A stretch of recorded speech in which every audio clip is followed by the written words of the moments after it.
Good morning, brilliant people. Welcome to another beautiful conversation today. Og para sa mga wala kita sa ako ang post, yesterday, bahin adto nag-viral nga usa ka higher official sa Department of Education. Akong i-contextualize sa inyo ha, para makasabot mo. So, gahapon, pag mata nako, akong na wala actually di may friend ani nga person no sa Facebook pero mulabay ni siya sa ako ang FB before makita na ko niya ang mga post ana pero since di man ko ganahan sa iya so what jud ko ni like wala ko ni support whatever never gyud ko nag-share ani iyang post although some of my friends naga-share sa iyang mga post kay lagi drama effect ang show so ani karon pagmata na ko yesterday nakita na ko nga hala grabe man yun kay ka-foul ang iyahang post. Especially kadung about sa katong loan, about sa utang. Kana bang, kung imo bitang basahon, no, grabe kay humiliating kaayo sa mga teachers ang iyahang post. Kung atong sabton og tarong. Unya, grabe ka entitled nga pagka-post. Mura pag siya ang tag-iya sa Department of Education. Ingon ana bitaw, labuan pa rin mo ang Secretary sa Education dahil ni. Kay, kung makalista ka wagas, di ba? Unsay labot nimo kung ilahang i-spend ilang money sa laag? Unsay labot nimo ug mamalit sila mga makaon, magpabalay siya, magpanindot siya sa iyang balay, whatever iyang gusto himuon sa iyang money, unsay labot nimo? Diba? Dili man na part sa imuhang trabaho. Okay? So karon diri na nakita man siguro ninyo ako ang taas kaayo nga reply sa iyaha. Actually, gi-block na ko aning person nga karon. Wala, dili na nako makit-an ang iyahang Facebook. Pero sa kadaghan man gud na akong friends nga ni support sa akong post, daghan gyud mo ko na-receive nga mga messages or mga photo kung unsay update karon sa dagan sa iyahang gi-post o sa iyahang mismong account. So di gyapon siya kalusot nako. Kay as much as I can, mo speak gid ko about ani nga situation para matuldukan no kay daghan kaayo ni siya sa Philippines mga leader nga grabe ka power tripper kana bang murag sila pinakagamhanan murag sila na nag-iya sa Department of Education murag sila tag-iya sa Philippines ingon ana no sa iyang post pa lang makita na to nga murag grabe good siya ka powerful. Pero you know what? Bottom line ba? Kana ako nakita bito, no? Normal gid ni siya sa mga Filipino. Kanang kabalo ka nga mali iyang post. Pero ikaw mang good siguro minsan natabangan ka aning tawhana. Minsan siguro napaboran ka aning tawhana, na promote ka sa imong posisyon karon tungod aning tawhana. So dili gyud ka maka-react og negative or kung unsay pa tama no nga dapat i-react ani nga situation kay di man ta mo ingon ni katawanan siya ma'am kung moingon ka sa komedya na ni Sir SDS na lami kay mosultig negative kanang bad words ba kung maestra ka pakauaw ka sa kung agtubangan ha unsa bisan siguro elementary makasabot nga dili siya komedya day dili siya pakatawa ma'ams kay bisa unsaon ako basa sa iyahang post walay katawanan ug dili ko kasabot ug aha ko dapit mo katawa. Pero kadaghanan sa akong friends, especially katong mga nagpuyo sa Agusan del Sur. Kasi siguro naka-stay ni siya dito ug dito ni siya nag-work for a long time. Ang maong siguro gyapon assignment niya karon. Grabe, uy tikom tanan. Wa jud ko kita nga ni heart sa akong post. Wala gyud ko ni kita nga kanang ni share sa akong post. Unya na pag isa nako ka friend nga ni defend pagud siya atong nagbash nako. Wow. Telling me nga buutan siya nga person unsay labot na kog buutan siya.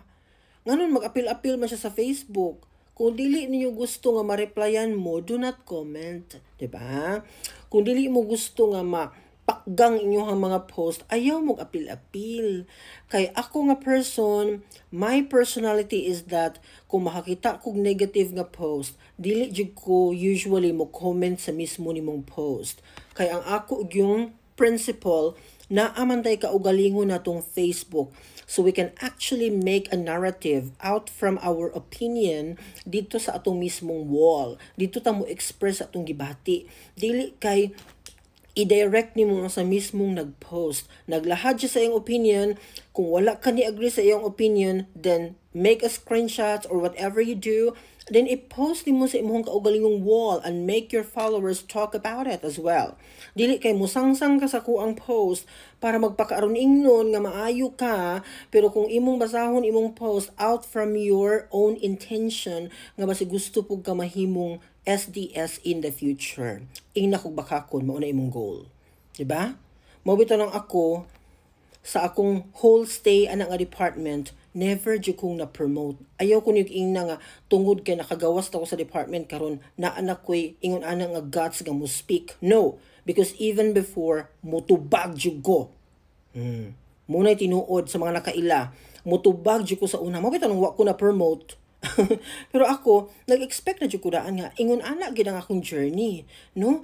Mo ni ingon ko sa Ginoo sa una nga, Lord, give me opportunity nga maka-speak, nga makahatag ko sa akong opinion freely kay himuon ako na.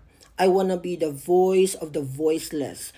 Kung kaya nako, dili ko magpakaplastikan for the sake of getting any reward or any position kay nikapit ko sa ilaha. No, that's not my personality. If I can speak, kung sa akong opinion mauni tama, musulti jud ko ako ginang ibuyang-yang.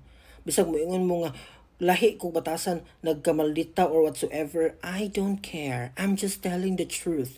Ug walay klaro iyang post. As someone nga STS, dapat mo protect ka sa mga teachers, dapat magplano ka unsay maayo sa mga teachers, unsay solution sa problem. Imo naman hinuon silang kwentahan. 'Di ba? Kaugalingon nilang kwarta, imong if push nga mugasto sila sa ilang own money to beautify their classrooms? Gano'n sa nimo pag-una-una? Dapat kung tarong ka, mangita kag paagi, maghimo kag resolution karon, maghimo kag proposal unsa imong mahimo kay mao man imong trabaho, imong isa ka sa national office para solusyonan na ng brigada eskwela nga sa una pa man intaw ng hilak sa mga teachers because they don't have resources para ma-beautify ilang classroom. Sige mo guan nga, okay, naatay contest sa kinsay pinaka most prepared classroom pero wala mo gihatag nga materials. No? Gihatag ninyo ang burden sa mga teachers to look for resources para ma-beautify ilang classrooms. Unya ang award ninyo certificate ra, unya trophy nga gubaon, nga baratuhon. Tarong ba na? Pila ka thousand ang nagasto ni teacher para ma-beautify ang classroom? Dapat kung tarong mo, magplano mo, kay mga head mangka mo, gituringan man mo nga taas mo ranggo, taas mo nahuman, mga doktor mo, magplano mo, magmeeting mo, himuan ninyo nagproposal nga ang brigada eskwela naagi budget kada teachers nga ipalit og mga mga resources to beautify his or her classrooms. Ingana siya mo nay tarong, dili kay mangwinta ta nga murag si kinsa sa Facebook pagtukod og imong eskwelahan. Girl, kung gusto ka nga ikaw ang masunod, that's Department of Education, dili na ikaw ang tag-iya diha. You are only a servant as well. Same with the teachers. Muna siya diha. Okay? So, i-remember niyo akong ngalan. Kay, sugod pa sa una, I always defend sa teacher. Ako og yung depensahan ang mga teachers kay maunay akong profession ug nakasabot ko sa struggle kay even diri sa abroad hago gihapon ang mahimong teacher. Grabe ka challenging gid atong trabaho. So ayaw gid in town i-underestimate ang effort nga gi-exert sa teacher. Ayaw gid in town siya ayaw i-humiliate ang iyahang effort para ma-provide ang quality education sa country. Kasabot? So that's all for today. Mamahaw sa ta. Bye!